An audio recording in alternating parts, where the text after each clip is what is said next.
Arestado ang isang lalaki matapos mahulihan ng iligal na baril sa operasyon ng San Rafael Municipal Police Station sa Barangay Ulingaw, San Rafael, Bulacan nitong ika-28 ng Enero taong kasalukuyan.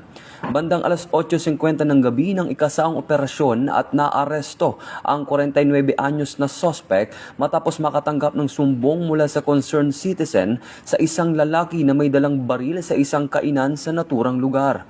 Matapos ang lawful frisking, nasamsam sa suspect ang isang kalibre 38 na revolver na walang serial number na may kasamang 5 bala. Maharap ang suspect sa kasong paglabag sa RA 10591 o Comprehensive Firearms and Ammunition Regulation Act.